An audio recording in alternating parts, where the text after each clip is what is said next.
Atari Inc. was an American video game developer and home computer company founded in 1972 and was responsible for the formation of the video arcade and modern video game industry. They went out of business in 1992.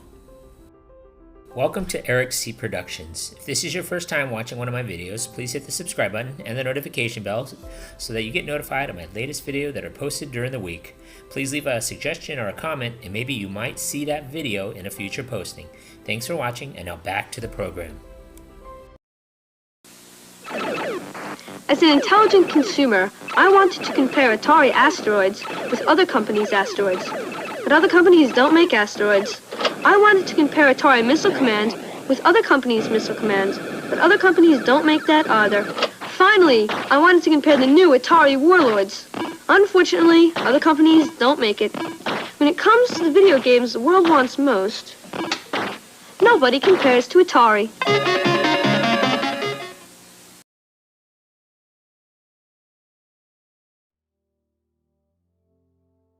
In 1972, Nolan Bushnell and Ted Dabney decided to start a partnership called Syzygy, each putting in $250 of their own funds to support it. Bushnell and Dabney had gone to incorporate the firm but found that Syzygy already existed in California. Bushnell enjoyed the strategy game Go, and they chose to name the company Atari, a Japanese term that in the context of the game means a state where a stone or a group of stones is imminently in danger of being taken by one's opponent. By August of 1972, the first Pong was completed. It consisted of a black and white television from Walgreens, the special game hardware, and a coin mechanism from a laundromat on the side which featured a milk carton inside to catch coins. It was placed in a Sunnyvale tavern by the name of Andy Capp's to test its viability.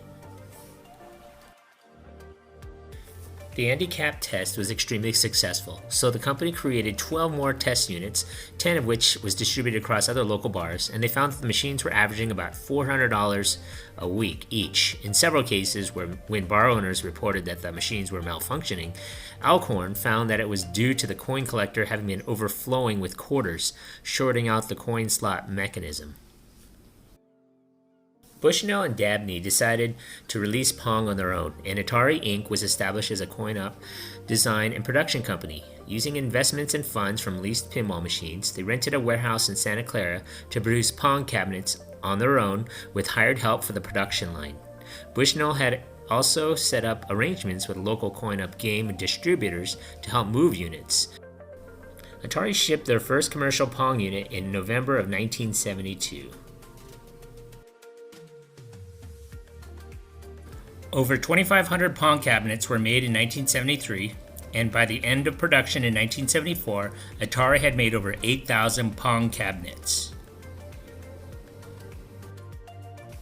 Around 1973, Bushnell began to expand out of the company, moving their corporate headquarters to Los Gatos.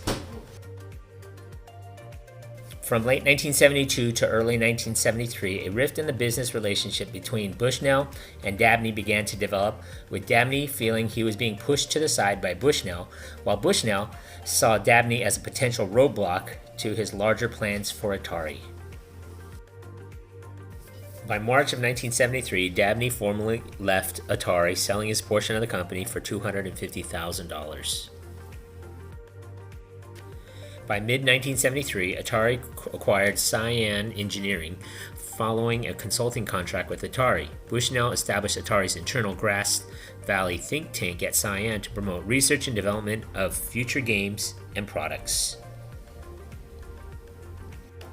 Atari secretly spawned a competitor called Key Games in September of 1973, headed by Bushnell's next-door neighbor, Joe Keenan, to circumvent pinball distributors' insistence on exclusive distribution deals.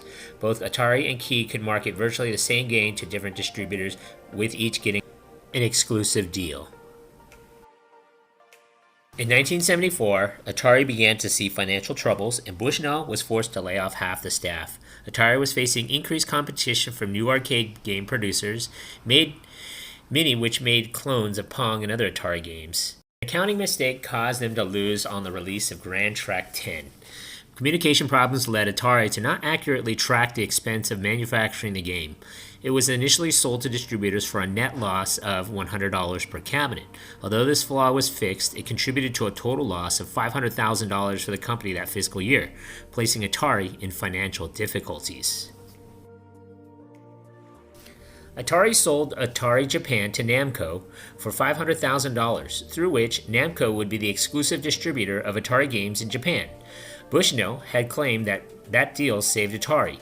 Gordon further suggested that Atari merged with Key Games in September of 1974, just ahead of the release of Tank in November of 1974.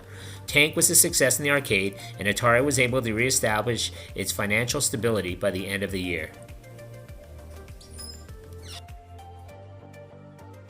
Atari arranged a deal with Sears to make 150,000 units by the end of the 1975 holiday season. Atari was able to meet Sears' order with additional $900,000 in investments during 1975. The home Pong console, branded as Sears Telegame, was in high demand that season and established Atari with a viable home console division in addition to the arcade division.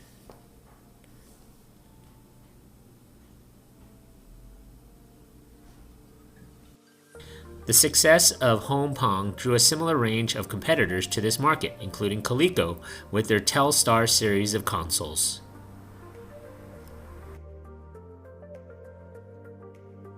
In 1975, Bushnell started an effort to produce a flexible video game console that was capable of playing all four of Atari's then current games.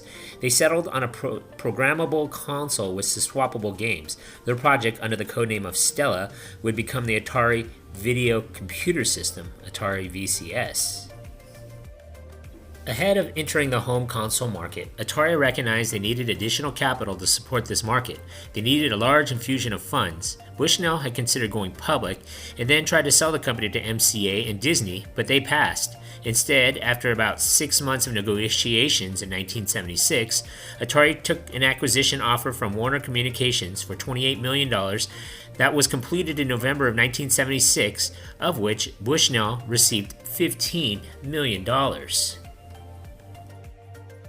The company made about 400,000 Atari VCS units for the 1977 holiday season, most which were sold, but the company had lost around $25 million due to production problems that caused some units to be delivered late to retailers.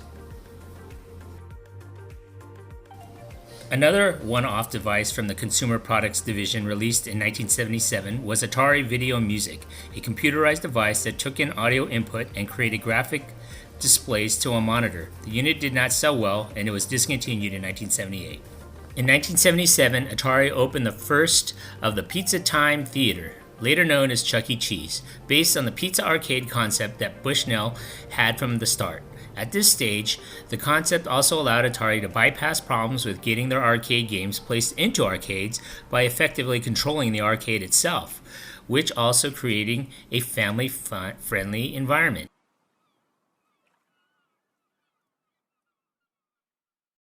Ray Kassar was hired in February of 1978 as president of Atari Consumer Division. His influence on Atari grew throughout 1978, leading to a conflict between Bushnell and Warner Communications. Warner removed Bushnell as chairman and co-CEO of the company, but offered to let him stay on as director and creative consultant. Bushnell refused and left the company. Bushnell purchased the rights for Pizza Time Theater for $500,000 from Warner before leaving. Kassar implemented significant changes in the workplace culture in early 1979 to make it more professional. The changes in management style led to rising tensions from the game developers at Atari, who'd been used to freedom in developing their titles. The transition from Bushnell to Kassar led to a large number of departures from the company over the next few years. In 1979, the Atari coin-operated games released their first vector graphics game, Lunar Lander. It was a modest success. Their second arcade title, Asteroids, was highly popular, displacing Space Invaders as the most popular game in the United States. Atari produced over 70,000 asteroid cabinets and made an estimated $150 million from sales. A project to design a successor to the VCS started as soon as the system shipped in mid-1977. The project resulted in the first home computers from Atari, the Atari 800 and the Atari 400, both launched in 1979. These computer systems were mostly closed systems, and most of the initial games were developed by Atari, drawing from programmers from the VCS line. Sales into early 1980 were poor, and there was little to distinguish the computer line from the current console products. In 1980, Namco produced the arcade game Pac-Man, and it reached the United States market by the end of the year. Pac-Man soon became a nationwide success, surpassing the popularity of Asteroids and creating a wave of Pac-Mania.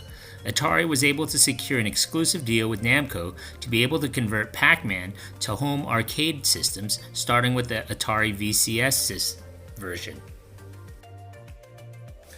Atari's management believed that the game would be a surefire hit in the same manner as Space Invaders, and reportedly produced more Pac-Man cartridges than VCS systems in circulation. However, little attention was devoted to the game itself, which was being developed solely by Todd Fry. While Fry was able to get a version of Pac-Man on the VCS within the system's limitations, the resulting game was critically panned for many technical issues such as excessive flickering on-screen characters. Pac-Man was released in March of 1982, with Atari running several promotions to increase sales. It sold over 7 million units and ultimately was the best-selling VCS game, bringing in over $200 million. However, because of the poor technical implementation, Pac-Man caused consumers to become more cautious on rushing to purchase new games in the future, and tarnished Atari's image, given that the company was trying to compete against low-quality third-party titles that were starting to flood the market. Atari launched its second major programmable